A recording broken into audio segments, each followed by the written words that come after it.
आपने मुझे उस दिन क्यों नहीं बताया था कि आगे ये सब होने वाला है? आपने तो बस इतना ही कहा कि आगे कोई तूफान आने वाला है। मैं तो ना समझ थी, मुझे नहीं पता चला। पर आप तो बता सकते थे ना। बहुत बड़ा जुल्म किया आपने मेरे साथ। और ये देखें, ये सब ना मुझे आजाद से मिलने देते हैं ना उससे बात करने देते हैं। मेरा दम घुट रहा है, मैं मर जाऊंगी उसके बगैर। आप बताएं ना मैं क्या करूं। चुप क्यों हैं आप? बताएं मुझे।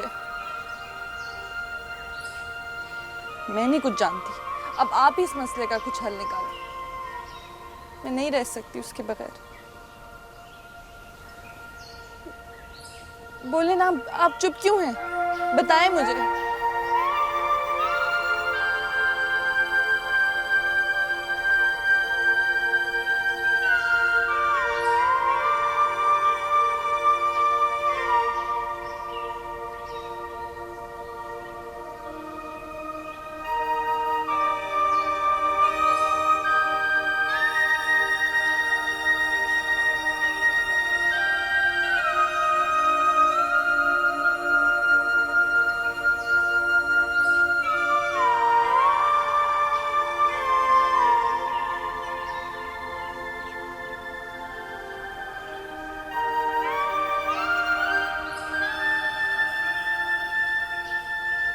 बाबा जी,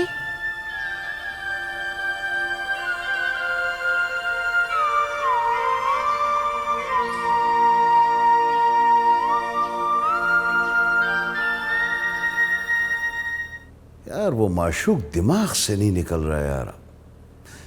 सारी सारी रात उसका चेहरा मेरी आंखों के सामने होता है। जानता हूं तेरे दर्द को, तेरी सोच को।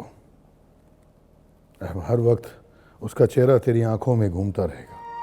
काश तुम उस बुजुर्ग की बात मान लेती। सितारा तो आज जुदाई की बारिशों की आग में ना जल रही होती। अगर वक्त के हाथों में हमारे लिए जुदाई की लकीर लिखी होती तो। नहीं यार, अब मुझे आज़ाद से जुदा मत करना मुझे आज़ाद से जुदा। कि अगर सरदार के पुत्र की नजर पड़ गई ना तो क़यामत आ जाएगी।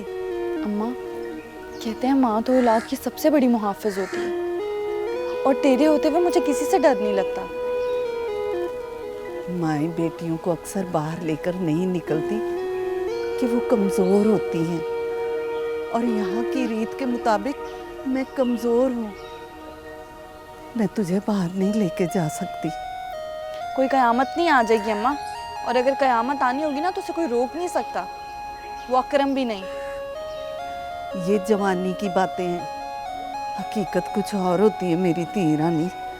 ये तो हकीकत है अम्मा, होनी नहीं टलती, और ये बात तुझे माननी ही पड़ेगी। जो होना होगा वो उस वक्त देखी जाएगी। इस वक्त तो सिर्फ मैं अपने मजाजी खुदा की बात मानूंगी। हट परे, चल।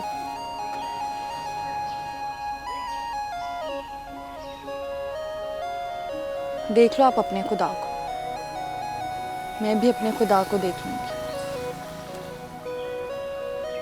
और आज़ाद को पाने के लिए मुझे खुद का सौदा भी करना पड़ा ना, तो कर लूंगी।